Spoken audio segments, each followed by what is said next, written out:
माता की जय।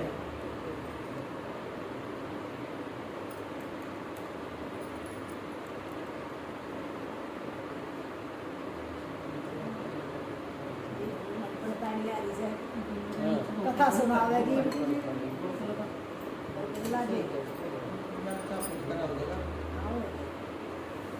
कथा सुन लो ये सारी। एक साहूकार था जिसके 7 बेटे और 7 बहुएं थी। दिवाली से पहले कार्तिक बदी अष्टमी को 7 बहुएं अपनी इकलौती ननद के साथ जंगल में जाकर खदान में मिट्टी खोद रही थी। वहाँ पर श्याऊ की मांग थी। मिट्टी खोदते समय ननद के हाथ से श्याऊ का बच्चा मर गया, जिससे श्याऊ माता बहुत नाराज हो गई और बोली, मैं तेरी कोख बांधूंगी। सब ननद अपनी 7 भाभियों से बोली, तुम में से कोई अपनी कोख बंधवा लो। तब भाभियों ने अपनी कोख बंधवाने से इनकार कर दिया, परंतु छोटी भाभी सोचने लगी कि अगर मैंने अपनी कोख नहीं बंधवाई तो सासू जी नाराज हो जाएंगी। यह सोचकर ननद के बदले छोटी भाभी ने अपनी कोख बंधवा ली। अब इसके बाद उसकी जो बच्चा होता वह मर जाता, 7 दिन में मर जाता। एक दिन उसने पंडित को बुलाकर पूछा, मेरी संतान 7वें दिन क्यों मर जाती है? तब पंडित ने कहा, तुम सुरही गाय की सेवा करो। सुरही गाय श्याऊ माता की भाईली है, वह तेरी कोख खुलवा देगी जब तेरा बच्चा जिएगा। अब वह बहुत जल्दी उठकर चुपचाप सुरही गाय के नीचे साफ सफाई कर आती। गाय एक पैर से लंगड़ी थी। गौ माता बोली, हर रोज उठकर कौन मेरी सेवा कर रहा है, सो आज देखूंगी। गौ माता खूब सवेरे उठी, क्या देखती है कि साहूकार के बेटे की बहू इसके नीचे साफ सफाई कर रही है। गौ माता उससे बोली, क्या मांगती है? साहूकार की बहू बोली, साहू माता तुम्हारी भाईली है और उसने मेरी कोख बांध रखी है, सो मेरी कोख खुलवा दो। गौ माता ने कहा, अच्छा। अब तो गौ माता समुद्र पार साहूकार की बहू को अपनी भाईली के पास लेकर चली। रास्ते में कड़ी धूप थी, सो वह दोनों एक पेड़ के नीचे बैठ गई। थोड़ी देर में एक सांप आया। उसी पेड़ पर गरुड़ पंखनी का एक बच्चा था। सांप उसको डसने लगा। तब साहूकार की बहू ने सांप मारकर ढाल के नीचे दबा दिया और बच्चे को बचा लिया। थोड़ी देर में गरुड़ पंखनी आई तो वहाँ खून देखकर साहूकार की बहू को चोंच मारने लगी। तब साहूकार की बहू बोली, मैंने तेरे बच्चे को नहीं मारा, बल्कि सांप तेरे बच्चे के करीब आया था, मैंने तो उससे तेरे बच्चे की रक्षा की है। यह सुनकर गरुड़ पंखनी बोली, मांग तू क्या मांगती है? वह बोली, 7 समुद्र पार श्याऊ माता रहती है, इसे तू उसके पास पहुंचा दे। तब गरुड़ पंखनी ने दोनों को अपनी पीठ पर बैठाकर श्याऊ माता के पास पहुंचा दिया। श्याऊ माता उनको देखकर बोली, आ बहन, बहुत दिनों में आई है। फिर कहने लगी, बहन मेरे सिर में जुएं पड़ गई हैं।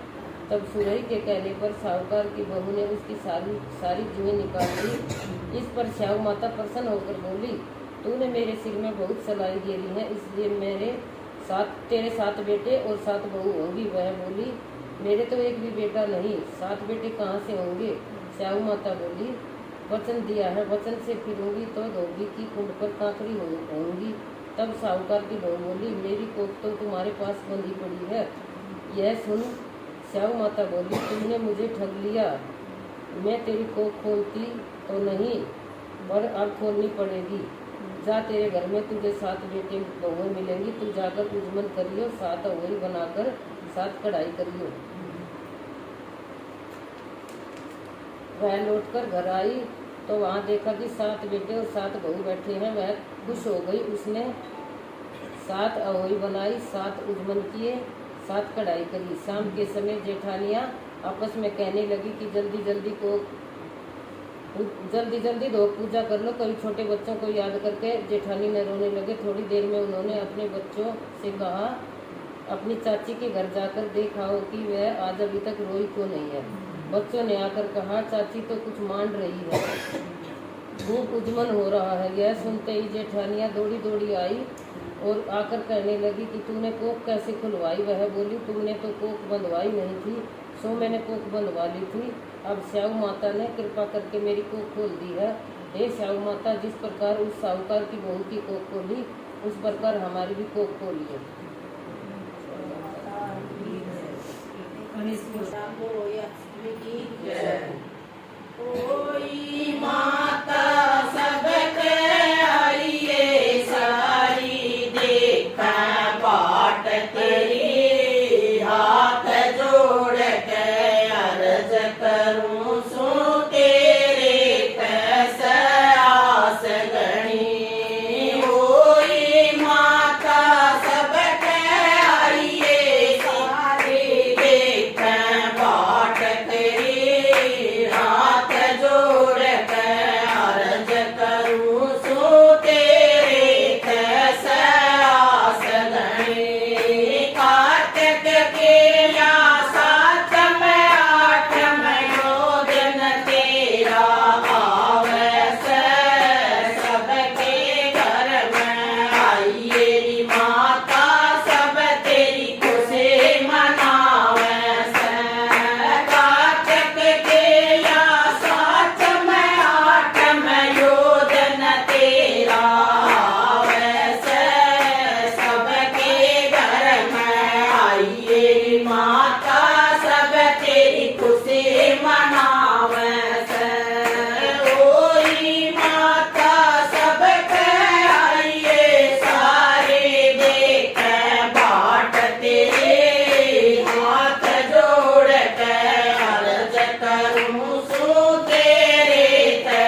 तेरी माँ